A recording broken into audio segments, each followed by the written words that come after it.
ఇది IQ Z10 Lite 10,000 రూపాయల లోపు మీరు ఒక మంచి ఫోన్ కోసం చూస్తుంటే ఆ ప్రైస్లో ఇది ఒక మంచి ఆప్షన్. సో ఈ ఫోన్లో ఉన్న మేజర్ పాజిటివ్స్ ఏంటి, నెగిటివ్స్ ఏంటి, 10,000 రూపాయలు పెట్టి ఈ ఫోన్ కొనొచ్చా, దీనికన్నా బెటర్ ఆల్టర్నేట్స్ ఏమైనా ఉన్నాయా, ఇవన్నీ వీడియోలో డీటెయిల్గా మాట్లాడుకుందాం. సో ఇది బడ్జెట్ ఫోన్ కాబట్టి నేను కూడా సాగదీను త్వరగా కంప్లీట్ చేసేద్దాం. ఫస్ట్ ఈ బాక్స్ చూసుకుంటే బాక్స్ ఇలా ఉంటుంది. బాక్స్లో అన్నీ ఉంటాయి. ఫోన్తో పాటు కేస్ ఉంటుంది, 15 వాట్స్ అడాప్టర్ ఉంటుంది, USB to Type-C cable and SIM injector pin ఉంటుంది, అండ్ ప్రీ అప్లైడ్గా స్క్రీన్ గార్డ్ కూడా ప్రొవైడ్ చేశారు. ఒకసారి దీని స్పెసిఫికేషన్స్ ఇక్కడ స్క్రీన్ మీద వేస్తాను, ఒకసారి పాస్ చేసి చదువుకోండి. మనం ఒకటి డీటెయిల్గా చూసుకుంటూ వెళ్ళిపోదాం. యాక్చువల్గా ఈ ఫోన్ నాకు కొంచెం లేట్గా వచ్చిందనమాట, సో నేను కంప్లీట్గా టెస్ట్ చేయలేకపోయాను. బట్ ఎనీవే ఇదేమి కొత్త ఫోన్ కాదు. Already last year IQ Z9 Lite launch అయింది కదా, అది మన ఛానల్ రివ్యూ కూడా పోస్ట్ చేసాం. సేమ్ అదే ఫోన్ ఇది, కాకపోతే దీనికి చిన్న చేంజెస్ ఉంటాయి.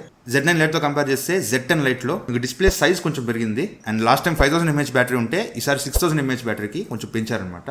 ఈ రెండు పెంచినందుకు ఫ్రంట్ కెమెరా తగ్గించారు.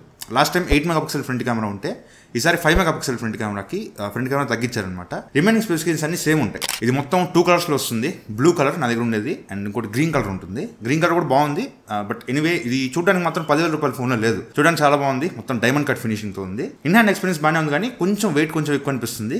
208 grams వెయిట్ ఉంటుంది. ఇది కంప్లీట్ మ్యాట్ ఫినిషే, మీకు ఎక్కడ ఫింగర్ ప్రింట్స్ అట్రాక్ట్ చేయవు.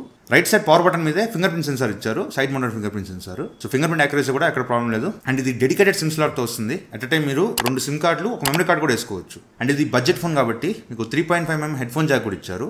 కాకపోతే కింద మీకు స్పీకర్ కనిపించదు. స్పీకర్ తీసుకెళ్లి పైన పెట్టారనమాట. దీని గురించి చెప్తాను. ఓవరాల్ గా లుక్స్ అయితే బాగానే ఉన్నాయి. కమింగ్ టు డిస్ప్లే, ఇది 6.74 inches HD+ display, IPS LCD display. ఇది 90Hz రిఫ్రెష్ రేట్ సపోర్ట్ చేస్తుంది. స్టిల్ దీనిలో వాటర్ డ్రాప్ నాచ్ ఇచ్చారు. ఇప్పుడంతా పంచ్ హోల్ డిస్ప్లేస్ వస్తున్నాయి. ఇంకా వీళ్ళు ఓల్డ్ జనరేషన్ ఆ వాటర్ డ్రాప్ నాచ్ అనేది చాలా పాతది, దీనిలో కూడా అదే తీసుకొచ్చారు.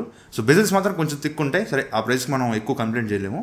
డిస్ప్లే క్వాలిటీ అయితే పర్లేదు, ఆ ప్రైస్కి డిస్ప్లే బాగానే ఉంటుంది. యూట్యూబ్లో మీరు 4K వీడియోస్ చూడలేరు, కానీ 2K వీడియోస్ 1440pలో మీరు యూట్యూబ్ వీడియోస్ చూసుకోవచ్చు.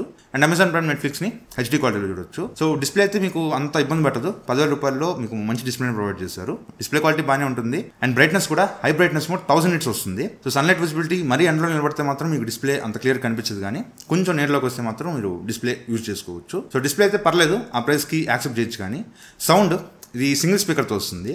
ఆ స్పీకర్ కూడా ఎత్తుకెళ్ళి పైన పెట్టారు.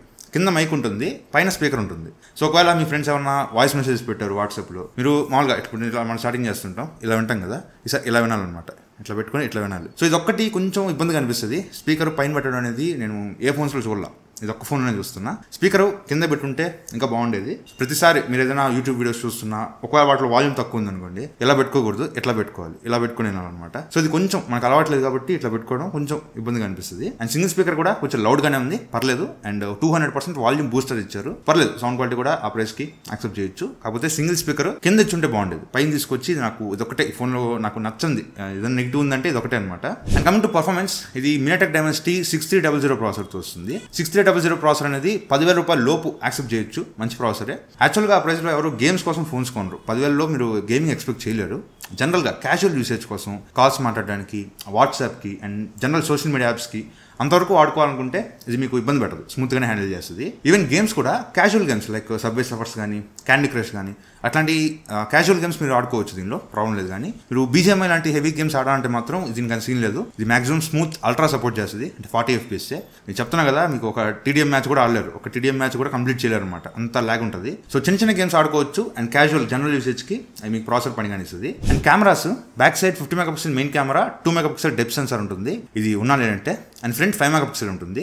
లాస్ట్ టైం 8 మెగాపిక్సెల్ ఉండేది, ఇప్పుడు తగ్గించారు, 8 నుంచి 5 తగ్గించారు. సో 10,000 రూపాయల్లో కూడా మీరు కెమెరాస్ ఎక్స్పెక్ట్ చేయలేరు. ఇచ్చినంత వరకు మీకు డీసెంట్ కెమెరాస్ ఇచ్చారు. బ్యాక్ సైడ్ మాత్రం మీకు లైటింగ్ బాగుంటే, మీకు ఫొటోస్ కానీ, పోర్ట్రేట్ షాట్స్ కానీ పర్లేదు బాగానే వస్తాయి. కానీ ఎడ్జ్ డిటెక్షన్ కానీ, డీటెయిల్స్ కానీ స్కిన్ మీద అవన్నీ ఎక్కువ ఎక్స్పెక్ట్ చేయొద్దు. మీకు ఓకే చూడడానికి ఫోటో అయితే బాగానే కనిపిస్తుంది కళ్ళకి. బ్యాక్ కెమెరా యూజ్ చేసి మీరు 1080p 30 FPS వీడియోస్ రికార్డ్ చేసుకోవచ్చు. ఇది మాత్రం మీకు అంత సూపర్గా ఉండదు. అండ్ ఫ్రంట్ 5 మెగాపిక్సెల్ కెమెరా ఉంటుంది. ఇది మాత్రం నాకు కొంచెం యావరేజ్ అనిపించింది. లాస్ట్ టైం ఇచ్చిన 8 మెగాపిక్సెలే చుంటే బాగుండేది. ఫ్రంట్ కెమెరా మీకు అంత గొప్పగా ఉండదు, కలర్స్ కొంచెం వాష్ అవుట్ అయినట్టు ఉంటుంది. సో ఫోటోస్ అయితే పర్లేదు, యావరేజ్ వస్తుంటాయి. పోర్ట్రేట్ షాట్స్ కూడా ఎడ్జ్ డిటెక్షన్ ఇవన్నీ ఎక్స్పెక్ట్ చేయొద్దు. వీడియో కూడా ఫ్రంట్ కెమెరా యూజ్ చేసి 1080p 30 FPS వీడియోస్ రికార్డ్ చేసుకోవచ్చు.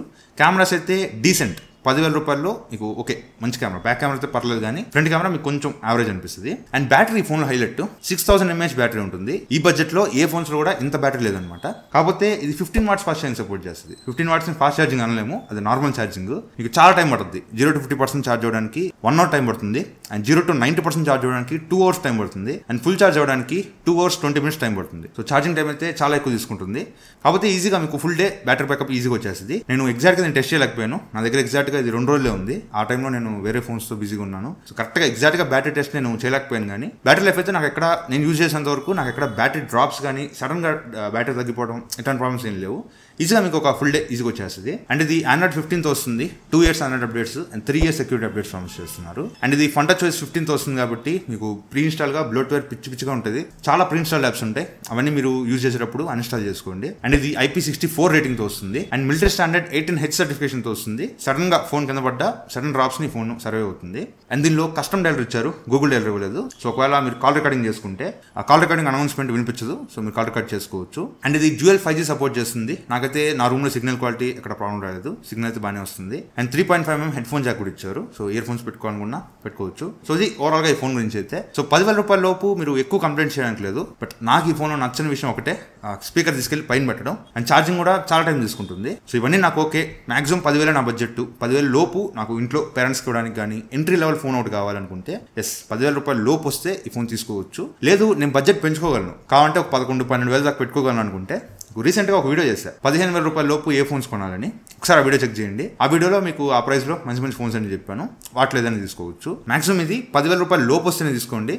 Base model 4GB RAM 128GB ఉంటుంది. అది మీకు మోస్ట్లీ 10,000 లోపు వస్తుంది. సో 4GB ర్యామ్ మీకు కొంచెం ల్యాగ్ అవుతూ ఉంటుంది. అట్లీస్ట్ 6GB ర్యామ్ తీసుకోండి. 6GB ర్యామ్ ఒకవేళ మీకు 11-12,000 దాకా వెళ్ళిపోతుంటే మాత్రం బెటర్ ఆ ప్రైస్లో ఒక 1000 రూపాయలు పెంచుకొని IQ Z10X ఉంటుంది. అది కూడా ఇంచుమించు 11,000 రూపాయలకి వస్తుంది. అది దీనికన్నా చాలా బెటర్ ఆప్షన్. మీకు దానిలో ఫుల్ HD+ డిస్ప్లే ఉంటుంది. ప్రాసెసర్ కూడా MediaTek Dimensity 7300 ప్రాసెసర్ ఉంటుంది. దీనికన్నా చాలా బెటర్ ప్రాసెసర్ ఇది. అండ్ కెమెరాస్ కూడా దానిలో చాలా బాగుంటాయి. ఈవెన్ బ్యాటరీ కూడా 6500 mAh బ్యాటరీ ఉంటుంది. 44 వాట్స్ ఫాస్ట్ ఛార్జింగ్ సపోర్ట్ చేస్తుంది. ఓవరాల్ గా అది మీకు చాలా మంచి ఆప్షన్. మీరు 10,000 లోపే, స్ట్రిక్ట్ బడ్జెట్ 10,000 లోపే అనుకుంటేనే ఈ ఫోన్ తీసుకోండి. లేదు నేను 11-12 దాకా రాగలను అనుకుంటే ఇంకొద్దిగా యాడ్ చేసుకొని IQ Z10Xకి వెళ్ళిపోవడం బెటర్. లేదనుకుంటే నేను ఆ వీడియో చెప్పిన ఫోన్స్లో ఏదైనా తీసుకోవచ్చు. సో ఇది వాటి వీడియో అయితే. ఈ వీడియో మీ నచ్చితే లైక్ చేయండి, షేర్ చేయండి, కామెంట్ చేయండి. ఛానల్ సబ్స్క్రైబ్ మాత్రం మర్చిపోకండి. Thank you friends. బాయ్. జై హింద్.